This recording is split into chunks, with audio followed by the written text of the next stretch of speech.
नमस्कार दोस्तों, मैं हूं आयुष सिंह जैन और आज हम इस वीडियो में बात करेंगे परंपरागत जलवायु जैसे कि कुएं, तालाब, नाले, बावड़ी और नदियों के योगदान के बारे में। हमारे देश में जल संसाधन बहुत ही मूल्यवान होता है। हमारे जीवन शैली और जलवायु के कारण हमारे लिए जल आवश्यक है। यह जल आवश्यकता पूरी करने के लिए परंपरागत जलाशयों का बहुत ही महत्व होता है। परंपरागत जलाशयों, कुओं का योगदान। आज के दौर में जब अधिकांश लोगों के पास पानी की आपूर्ति निरंतर होती है, हम परंपरागत जलाशयों जैसे कुएं के महत्व को भूल जाते हैं। वीडियो की शुरुआत में हम उन सब समस्याओं से करेंगे जब पानी के स्रोतों का अभाव था और लोगों को कुएं खोदने की जरूरत होती थी। कुएं का महत्व। कुछ हमारे पूर्वजों द्वारा खोदे गए थे पानी की आपूर्ति के लिए बहुत ही महत्वपूर्ण थे। कुएं में पानी संग्रहित करने के अलावा वे बड़ी गहराई में खोदे जाते थे, जिससे लोग पानी का इस्तेमाल बारिश के अभाव में भी कर सकते थे।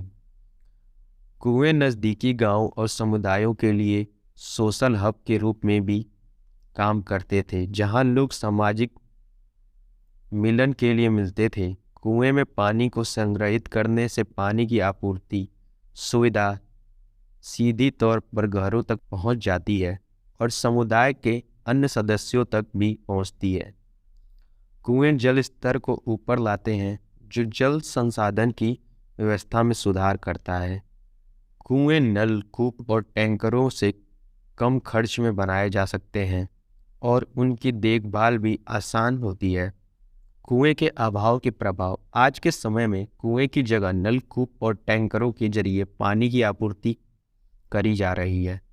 यह विकास के साथ हुआ, लेकिन इसकी भूमि के निचले हिस्सों में पानी के संचय की तरंग प्रभावित किया है। नलकूप सिस्टम ज़्यादातर गरीब लोगों को ही मिलता है, जो पानी के लिए अधिक खर्च करने से बचना चाहते हैं। नलकूप सिस्टम में जल स्तर नीचे होने की समस्या उत्पन्न होती है, जैसे कि पानी का आवागमन कम हो जाता है और जल अवशोषण होता है। नलकूप और टैंकर आधारित पानी की आपूर्ति में उन विशेषज्ञों की ज़रूरत होती है जो जानकारी को अच्छी तरह से संभाल सकते हैं, जो आम लोगों के लिए कठिन होता है। परंपरागत जलाशयों यानी कि तालाबों का योगदान बहुत ही महत्वपूर्ण है। इन तालाबों का संरक्षण न केवल जल संचय के लिए बल्कि अन्य विभिन्न उपयोगों के लिए भी जरूरी है। जल संचय। तालाबों का पानी जल संचय के लिए उपयोग होता है।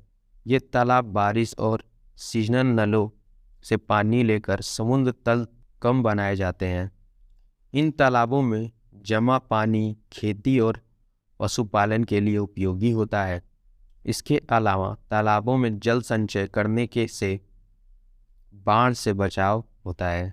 तालाबों के पानी से खेती के लिए जल संचय होता है। तालाबों के पानी से खेती करने से पौधों का पोषण होता है, उत्पादकता बढ़ती है। इसके अलावा तालाबों के पानी से सिंचाई के लिए जल संचय करना भी बहुत ही उपयोगी होता है। तालाबों के पानी से पशुपालन जल संचय होता है। पशुओं को खिलाने के लिए तालाबों में जल जमा किया जाता है, जो उनके लिए जल संचय का स्रोत बनता है। जीव जंतुओं के लिए तालाबों का जल आवश्यक होता है। ये जीव जंतु तालाबों में रहते हैं, उन्हें उत्पादन और आहार का स्रोत बनाते हैं। इसके अलावा तालाबों में उपलब्ध जल से अनेक प्रकार की मछलियां पाई जाती हैं, जो लोगों के लिए भोजन का स्रोत बनती हैं। तालाबों का संरक्षण पर्यटन के लिए भी महत्वपूर्ण होता है। तालाबों की चारों ओर प्रदेशों में पर्यटन स्थल बनाया जा सकता है, जो देश के अन्य हिस्सों से आने वाले लोगों के लिए आकर्षण होते हैं।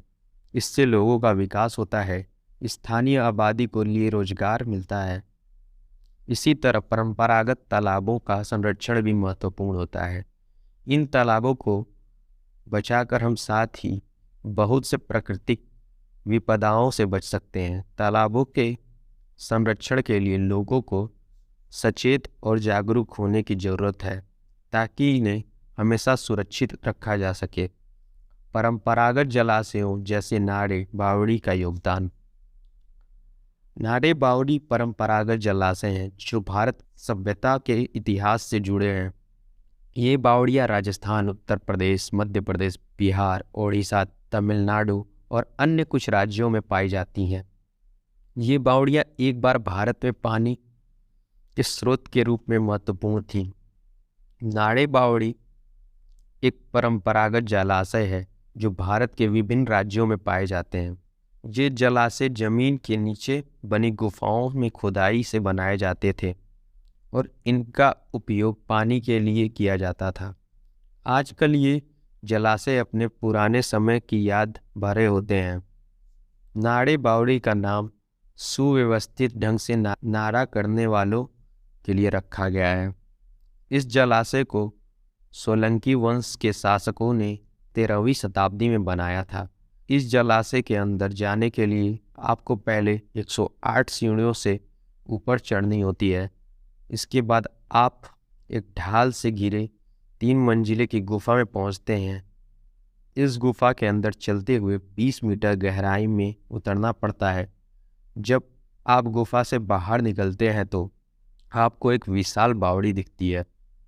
नारे बावड़ी के सबसे बड़ा योगदान है कि ये बावड़ियाँ बड़ी मात्रा में जल संचय करती हैं। इन बावड़ियों के अंदर पत्थर से सीधे लगे होते हैं जो पानी को उठाने और संचय करने में मदद करते हैं। इसके अलावा बावड़ियों के आसपास भूमि भी जल संचय के लिए आवश्यक होती है। जब बारिश होती है तो इस भूमि से पानी नारे बावड़ियों में समा जाता है जो उसे संचित करती हैं। इसी प्रकार बावड़ियों के आसपास की भूमि में प्रचुर मात्रा में वृक्षों का उत्पादन होता है जो जल संचय के लिए आवश्यक होते हैं। परंपरागत जलाशयों जैसे नदियों का योगदान। नदियों का योगदान परंपरागत जलाशयों में से सबसे महत्वपूर्ण है। नदियों के बिना जीवन असंभव हो जाता है। नदियों का उपयोग समूचे मानव जाति के लिए भोजन आपूर्ति, संचार, नवीनिक यात्रा, निर्माण और ऊर्जा उत्पादन आदि के लिए होता है। भारत में अनेक नदियां हैं, लोगों के जीवन का आधार होती हैं। नदियों का उपयोग भोजन के लिए सबसे आवश्यक होता है। नदियों के तट पर जलाशय अनुकूलता होने के विभिन्न प्रकार के फल, सब्जियां, अनाज और फसलें उत्पन्न होती हैं। इसके अलावा नदियों के किनारे पर पाए जाने वाले जीवों से भी लोग अपनी ज़रूरतों को पूरा करते हैं। नदी में पाए जाने वाली मछलियां ताज़ा पानी और नदी की मिट्टी से उत्पन्न फसलों का खाद्य उत्पादों में का निर्माण किया जाता है। परंपरागत जलाशय के साथ साथ नदियां भी हमारे समाज और पर्यावरण के लिए महत्वपूर्ण हैं। नदियों का योगदान हमारी सभी व्यवस्थाओं के लिए आवश्यक है और समुद्र तल से ऊपर से निकलते हुए जल के साथ नदियां भी बहती हैं। नदियों के पानी का इस्तेमाल भी बड़ी मात्रा में हमारे जीवन में होता है जो हमारी ज़रूरतों को पूरा करने में हमारी सहायता करता है। तो दोस्तों, आज का विषय था परंपरागत जलाशयों जैसे कुएं, तालाब, नारे, बावड़ी, नदियों का योगदान। धन्यवाद।